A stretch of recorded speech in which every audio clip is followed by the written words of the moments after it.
Hashem Rofecha, right? I am Hashem, your healer. But Iyar is also a cognate to the word of Or.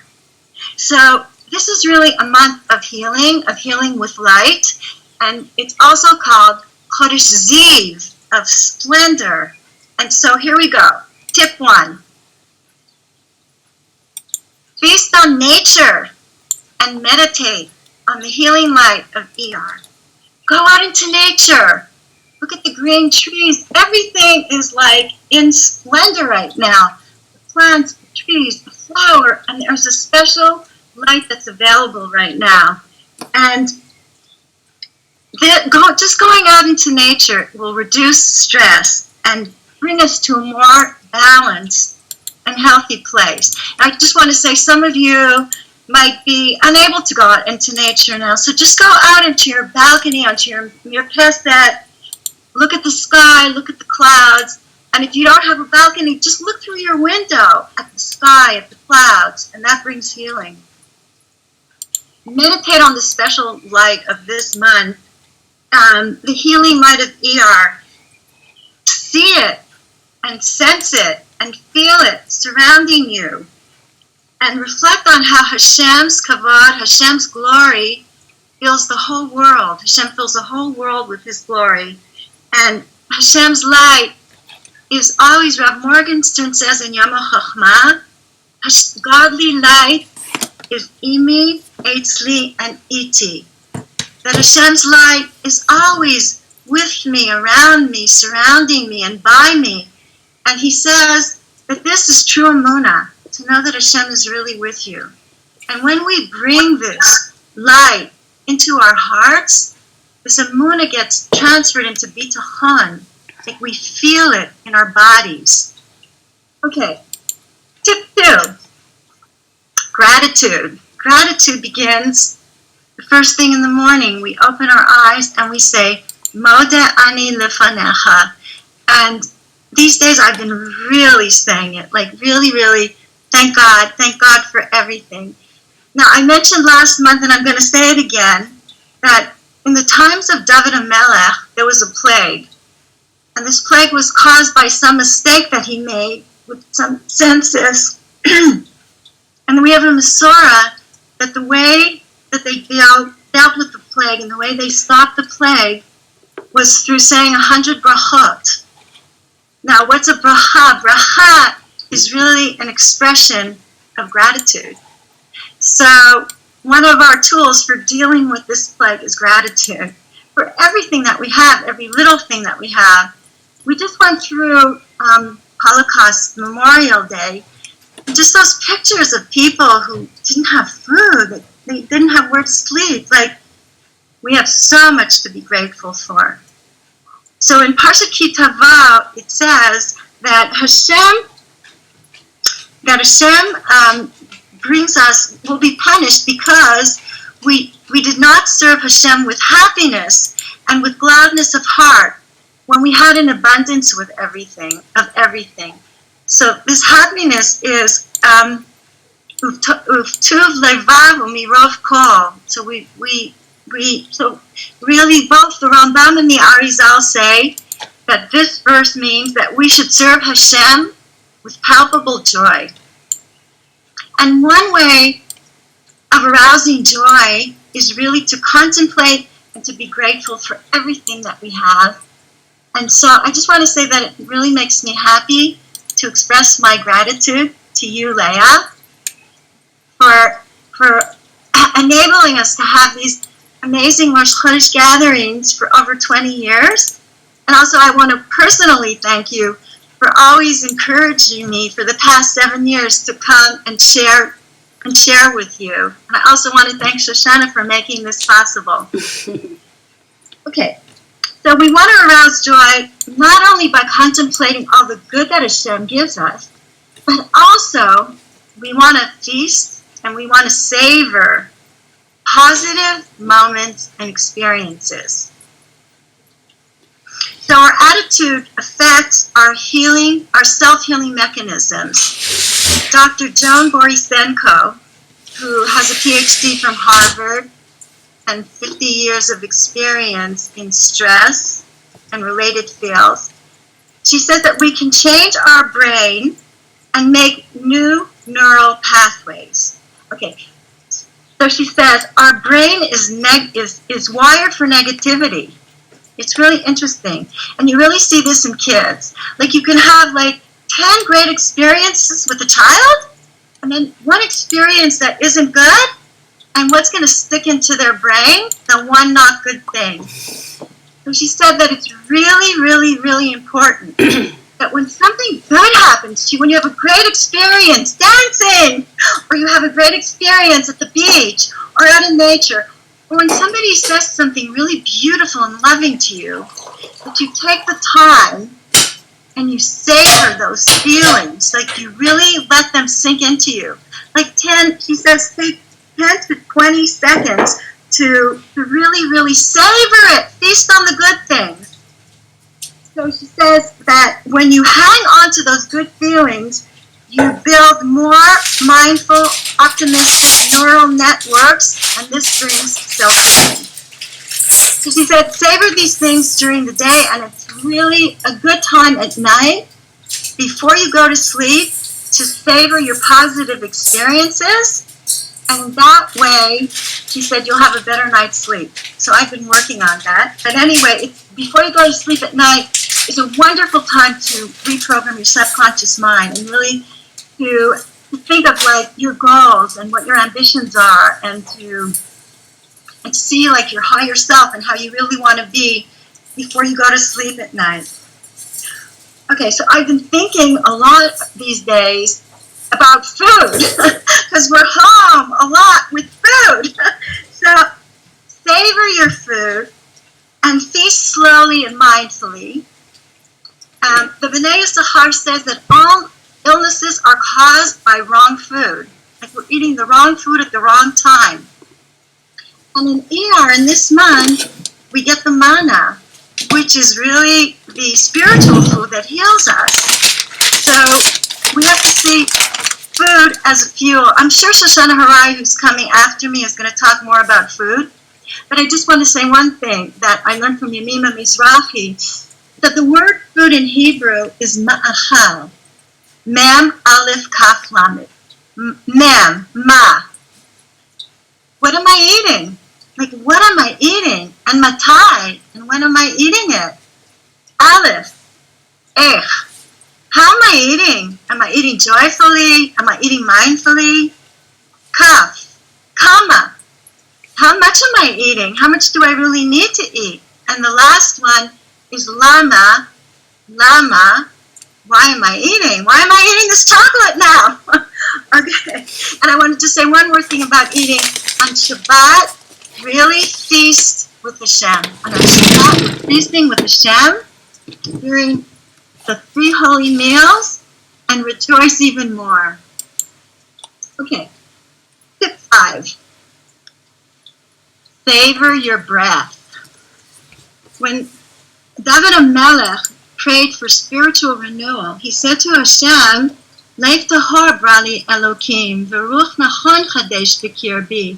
Hashem, create within me a pure heart, which usually translates as create with me like a new spirit, a ruach nachon. But ruach nachon can also be breathing. And so there are many, many breathing techniques that help us to stay well and feel good. And we all know that deep, slow breaths help us to relax and energize and bring energy into our hearts and into our bodies. So I'd like to share with you a simple technique that was given over by Dr. Joan Borisenko. And it's very, very simple. I've been using it a bit lately. It's really good when you feel stressed out. And she says like this. Breathe in deeply through the nose, and then exhale through pursed lips.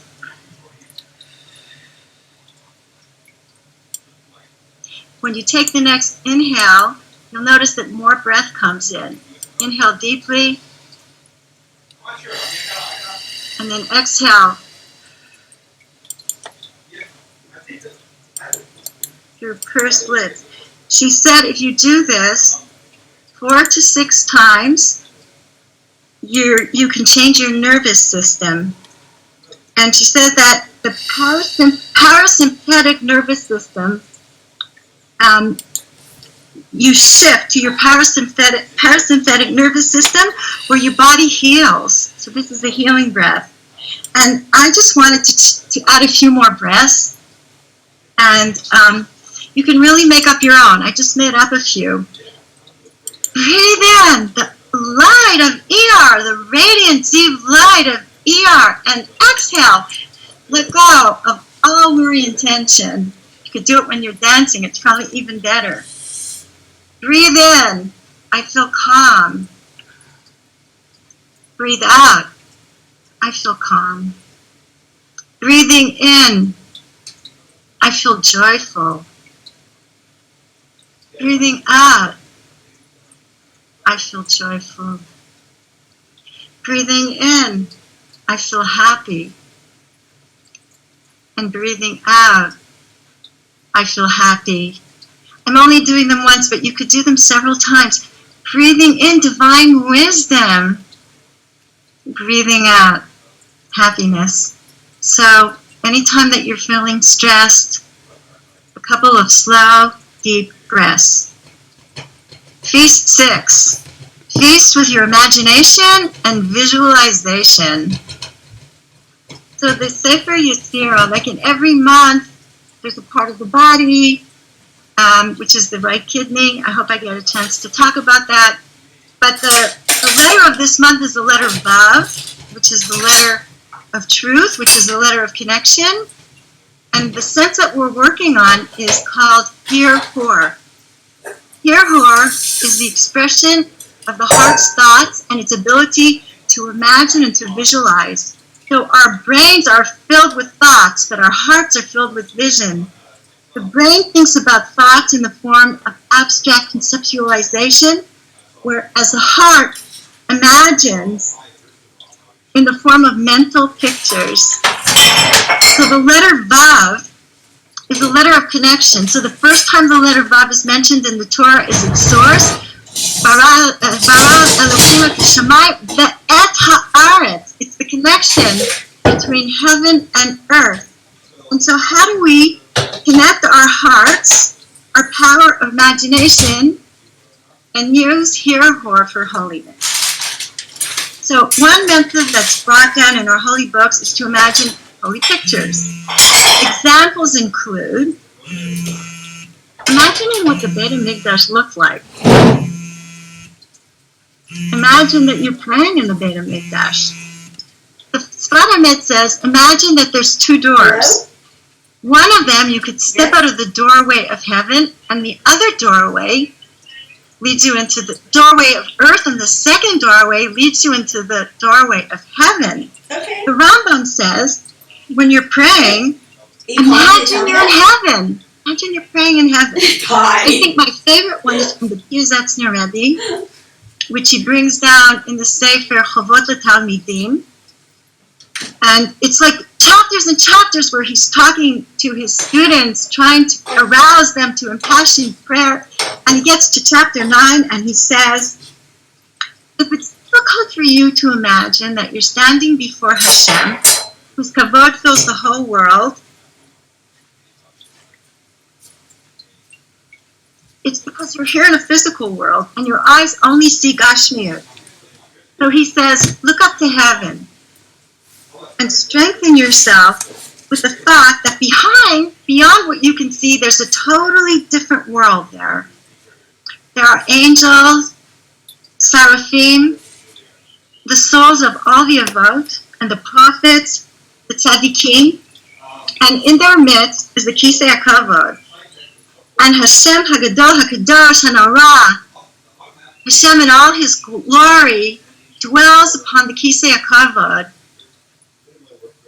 and His glory is revealed. And He said, be strong and speak to Hashem. It's a wonderful, wonderful visualization. Okay, tip 7. Speak to Hashem and pray for a pure heart. before I talk about speaking to Hashem, I just want to mention that the Baal Shem Tov said you can't pray properly until you first surround yourself with light on all sides and that you feel it.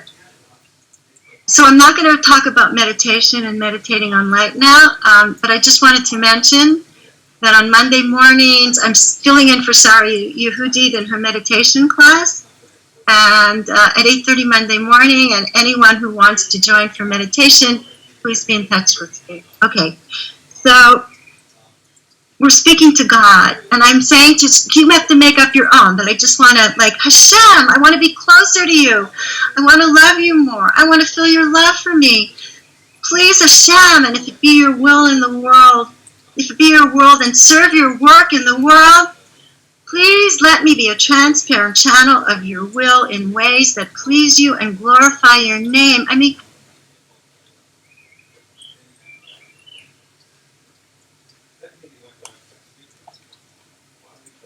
okay, just muted myself. Asking Hashem how we can be a transparent vessel, how we can be a channel for His will to bring more goodness into the world. Hashem, let me be a messenger so you speak through me. And when we pour our hearts out to Hashem and we ask for rachamim, for us and for the world and for what we really want and for refuah, it purifies our hearts. But Nachman says that one gets a pure heart. When one gets a pure heart by speaking to Hashem, one's heart acts as a messenger, literally speaking God's words from within. And Rav Tzadok HaKohen, he says that the work of Iyar is to make Hashem our king by directing the wanderings of our heart to Him, strengthening the right kidney, and praying for Lev Tahor. It says, Lev Tahor Vrali Elokim.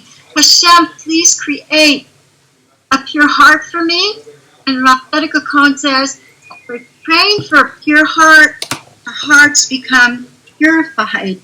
And he says, the more our hearts become purified, the more Hashem shines the ziv of His face upon us, and that's why Iyar is called Chodesh Ziv. Tip 8, introspection.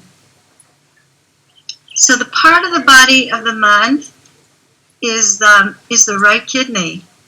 And the right kidney, like it says that Abraham knew Hashem from his kidneys. The kidneys are called the wondrous advisors of goodness. So deep within us, like in our lower chakra, we have a tremendous treasure house. And if we're just like really quiet and really tap into our inner wisdom, tap into our kidneys, we can receive a deep inner light of wisdom that comes from afar. And we can ask ourselves, how do I use this cosmic slowdown as a springboard into a new chapter in my life? So introspection, looking deeply within. Okay, do I still have time? One more? I guess so. Okay. Prayer vision, Feast 10, prayer vision. So we can also use our imagination for our own goals, for subconscious mind, which only understands the pictures, the language of pictures. It takes up like 5% of our brain. No, 95% of our brain. And so we need to put positive images into our brains to overcome negative ones. Shoshana, I'm just finishing. Is Shoshana here yet? I haven't heard from her yet. Okay, so Esther says that we have to like make these images like as clear and as possible and as vivid as possible. So let's take an example. Let's say I want to feel healthier and more vibrant. So I'm going to fill my mind of how I look when I'm joyful and I'm happy and I'm vibrant. Maybe I'm dancing, or just how do I look? How does my face look? My face is shining, and see how I'm moving, and the colors. What colors am I wearing?